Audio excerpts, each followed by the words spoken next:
Hello everyone, I am RK sir. Today we are going to discuss about the use of should because previous class we have finished the use of could. So in use of should हम लोग को पढ़ना है कि किस तरह का वाक्य को ट्रांसलेशन करने के लिए शुड का प्रयोग करेंगे। तो ध्यान रखिए हमारा रूल क्या बनता है कि जिस वाक्य के अंत में ना चाहिए या चाहिए रहे उस वाक्य का ट्रांसलेशन करने के लिए शुड का प्रयोग किया जाता है। मैं इस रूल को लिख भी दे रहा हूं, ध्यान रखिए क्या लिख रहा हूं। ना चाहिए या क्या होगा चाहिए। इसमें से ना आप किसी एक को भी फोकस कीजिएगा तो चलेगा, बहुत आसान है। जिस वाक्य के अंत में ना चाहिए या चाहिए रहे उस वाक्य का ट्रांसलेशन करने के लिए शुड का प्रयोग किया जाता है। फॉर एग्जाम्पल के तौर पे हम लेते हैं, जैसे मुझे अंग्रेजी सीखना चाहिए। मुझे अंग्रेजी सीखना चाहिए।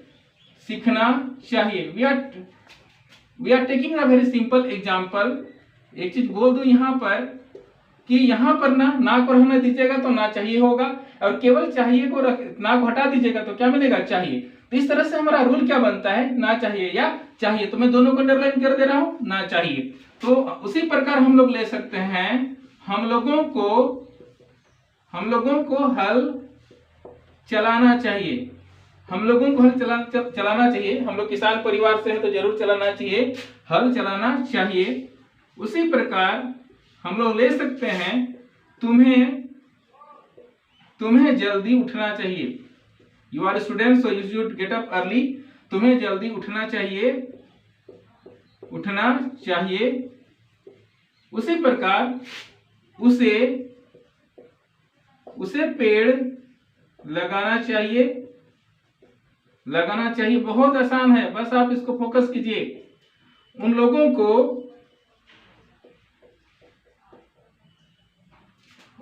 को आम खाना चाहिए। Again I am taking one example.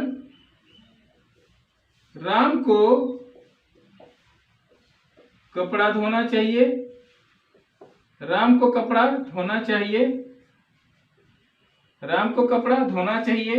Sita को कथक नाचना चाहिए।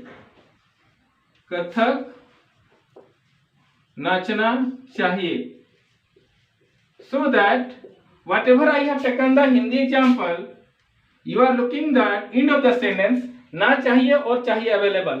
So you are looking here, मुझे अंग्रेजी सीखना चाहिए, ना चाहिए। हम लोगों को हल चलाना चाहिए, ना चाहिए। तुम्हें जल्दी उठना चाहिए, ना चाहिए। उसे पेड़ लगाना चाहिए, ना चाहिए। उन लोगों को आम खाना चाहिए, ना चाहिए। राम को कपड़ा धोना चाहिए, ना चाहिए। Again you can look here, Sita को कथक नाचना चाहिए, हियर ना चाहिए। So that whatever I have taken the Hindi example, you are looking that and you are listening that end of the sentence ना चाहिए is available. So we can say कि जिस वाक्य के अंत में ना चाहिए या चाहिए रहे उस वाक्य का ट्रांसलेशन करने के लिए शुड का प्रयोग किया जाता है। I hope you are understanding and you are remembering whatever I have given the rule. So आपको समझ में आया होगा। तो चलिए शुरू करते हैं rule of making sentence of use of should. Now let's start rule of making sentence. Our rule of making sentence saying that subject plus, very simple, subject plus should, because we are reading the use of should.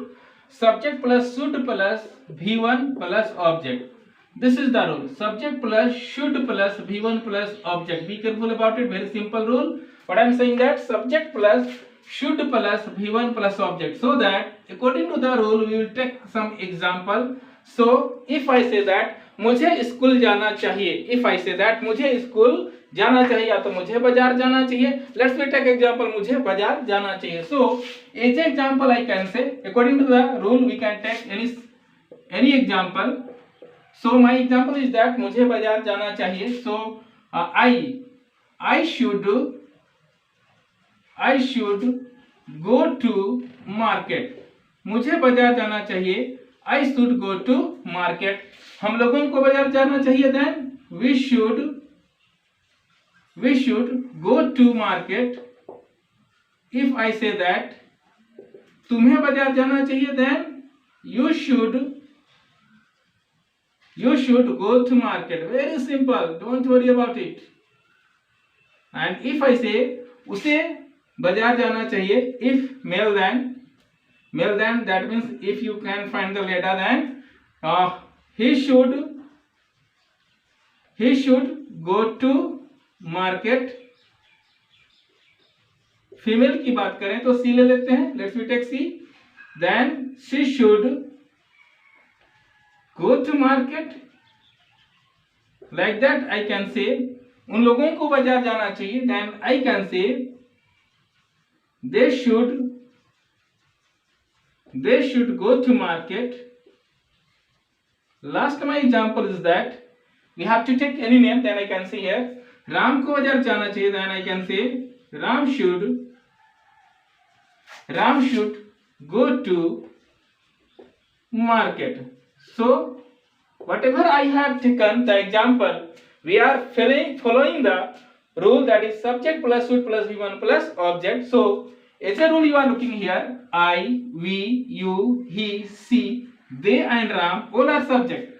After the subject should is necessary, so that after the subject you are looking here should. After that V1, so that as a V1 today I have taken here go, because you know that go, that means jana. To is that preposition. After that as a object I have taken here market. Here market is playing the role of object. So finally our example is that subject plus should plus V1 plus object.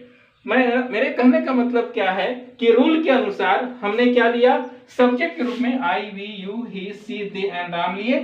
Should है, इसलिए subject के बाद, सभी subject के बाद आप क्या देख रहे हैं, यहाँ शुड देख रहे हैं. उसके बाद आपको क्या देखने को मिल रहा है, V1. तो V1 के रूप में हमने क्या लिया, गो मतलब जाना, आप जानते ही हैं. और ऑब्जेक्ट के रूप में हमने क्या लिया, मार्केट. तो मार्केट क्या यहाँ पर ऑब्जेक्ट का रोल अदा कर रहा है. सर यहाँ टू क्या है, टू प्रीपोजिशन है, आगे जाके इसकी चर्चा करेंगे हम लोग, आप जानते होंगे तो अच्छी बात है. तो फाइनली हमारा रूल क्या सेट हो गया है, देखिए यहाँ पर कि subject plus should plus V1 plus object बन गया ना. Subject plus should plus V1 plus object. यदि हिंदी में हम बोलते हैं तो क्या हो जाएगा, I should go to market, मुझे बाजार जाना चाहिए. मतलब ट्रांसलेशन इसका कर रहे हैं, I should go to market, मुझे बाजार जाना चाहिए.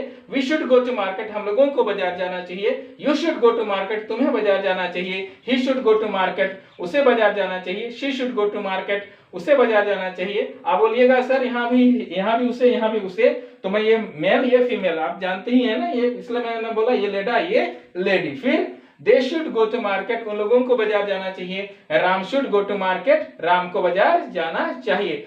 Like that you can take lots of examples. Suppose that I am taking one more example. If I say that मुझे पेड़ लगाना चाहिए, serially how to make, मुझे पेड़ लगाना चाहिए. I should plant tree, we should plant tree, you should plant tree, he should plant tree, she should plant tree, they should plant tree, Ram should plant tree. Like that you have to make lots of examples, then you can improve your English and you can learn the rule whatever I have given. So any example you have to take and you have to increase the speed, your speaking power. For example, again I am taking जैसे मुझे cycle चलाना चाहिए, I should drive cycle, we should drive cycle, you should drive cycle, he should drive cycle, she should drive cycle, they should drive cycle, Ram should drive cycle. So like that you have to take again and again example, and you have to practice for speaking and writing. I hope you are doing very good work, and today we have finished the use of should, and you have to do very good homework just like you are doing. I hope you are understanding. So let's start the 5 sentences. Today our 5 sentence is that don't bother in my account, mind your manners, don't take it too much, the sooner the better, better luck next time. All sentences are very simple and very easy and very useful. So look Hindi meaning first. Don't bother in my account, मेरे मामलों में दखल मत दो. Mind your manners, अपने काम या व्यवहार पर ध्यान दो. इसमें आप यूज कर सकते हैं अपने काम पर ध्यान दो या तो अपने व्यवहार पर ध्यान दो. Don't take it too much, इससे जरूरत से ज्यादा मत लो, है ना. ज्यादा कोई भी चीज लेने से वो अच्छा नहीं होता है, उसके लिए है ये. The sooner the better, जितनी जल्दी उतना अच्छा.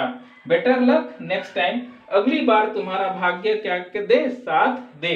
तो चलिए let's start to make sentence. How to make? Very simple you will try to make.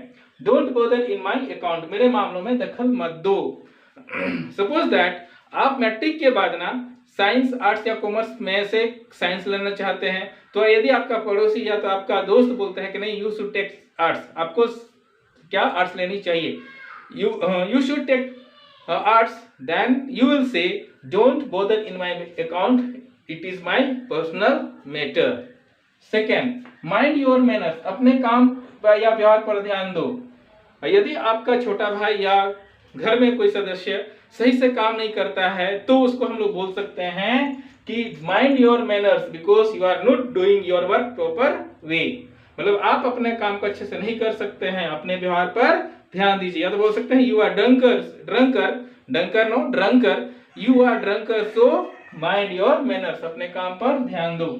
Don't take it too much, इसे जरूरत से ज्यादा मत लो। आजकल क्या आम का सीजन है ना, तो मैं बोलूंगा आप लोग को don't take too much, don't take it too much because it is not good for health. जरूरत से ज्यादा कोई भी चीज ना हेल्थ के लिए अच्छा नहीं होता है।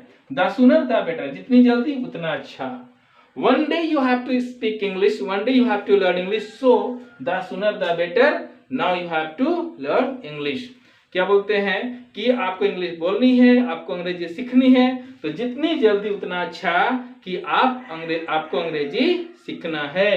The sooner the better you have to improve your speaking power, मतलब जितना जल्दी उतना अच्छा आपको क्या करना है, स्पीकिंग पावर को बढ़ाना है। आइए last, better luck next time, अगली बार तुम्हारा भाग्य साथ दे। मान लीजिए आप किसी एग्जाम में आप फेल कर जाते हो, जैसे आप एमए कंप्लीट कर जाएंगे, उसके बाद क्या करना है कि कंपटीशन एग्जाम में बैठिएगा तो बाई चांस फेल हो जाते हैं, तो आपका पेरेंट्स, आपके टीचर, आपके एल्डर्स क्या बोलते हैं, don't worry better luck next time, don't worry better luck next time, चिंता मत करो, अगली बार है ना, अगली बार तुम्हारा भाग्य जरूर साथ देगा, अगली बार आप अच्छा करोगे।